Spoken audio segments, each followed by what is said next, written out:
the third section here in Chapter 6, we'll look at something called the central limit theorem. It's pretty much the identical process that we've gone through. The difference here is the central limit theorem applies to a distribution of the sample means. Okay, everything we've worked with up until now, we were find the probability that a person does this or it takes this long to do this. So one item here instead of a sample mean. So our z-score for one item was our value minus the mean divided by the standard deviation. Here we're going to find the probability of a sample mean being more or less than a certain number. So we have a little correction here, or the central limit theorem tells us we have to divide our standard deviation by the square root of our sample size. Okay, so again, the big difference here, this was for essentially what I would term to be a single value. So if we want to find the probability that a person takes less than 30 minutes to take the test, this would be our z-score formula. If we want to find the probability a class of 30 has a sample mean of less than a certain number, then we use this central limit theorem where we take our sample mean divided by our population mean. So I'm just going to write that over here, our sample mean minus our population mean. Those are our symbols there. X bar is our sample mean, mu is our population mean, and we divide that by our standard deviation over the square root of our sample size. And again, I put those parentheses on there. Type this all in at once. Our calculator does the order of operations as we tell it to do it. So we want to do that difference on top and that quotient there on the bottom before we divide each of those two values. Okay, so bottom line is our central limit theorem applies to a sample mean as opposed to a single value. So an illustration here, mean time to complete a certain psychology exam is 34 minutes with a standard deviation of 8. If a class of 30 take the exam, find the probability the mean, our sample mean, will be more than 30 minutes. So there's our key, probability of a sample mean. Not the probability that a person will be more than 30 minutes, but a sample will be more than 30 minutes. So we'll calculate our z-score based on that sample mean of 30 minutes minus our 34. Our standard deviation is 8, and our sample size is 30. Sample size is 30. Here's our, that's n. There's our population mean, and here's our sample mean, along with our standard deviation. Okay, if we make that calculation, we get a z-score of negative 2.74.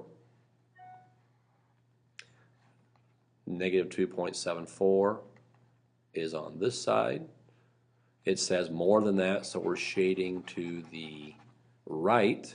We go to our table, look up 2.74. Just go too far. 2.70123 4.9969. So 0.9969 is the area to, oops, I looked up the wrong number. I looked up positive 2.74, not negative 2.74. So let's go back to our table and try that all over again.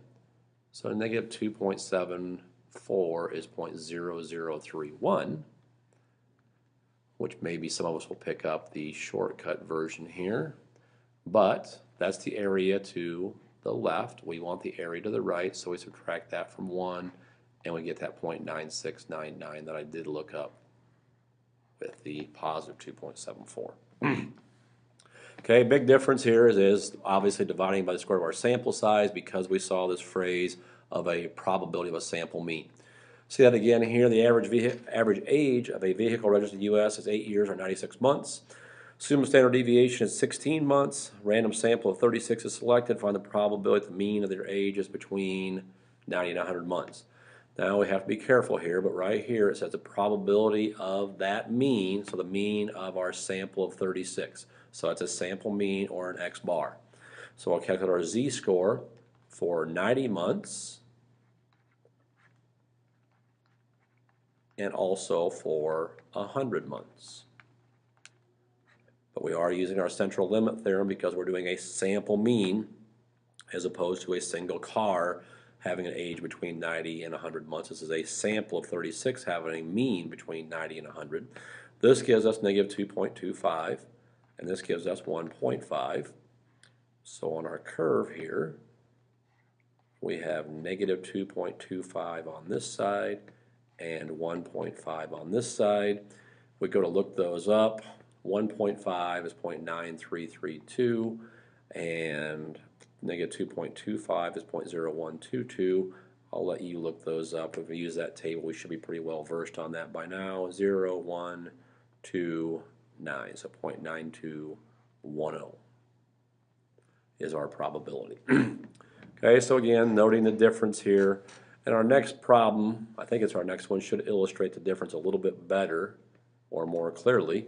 Average number of pounds of meat that a person consumes a year is 218.4 pounds.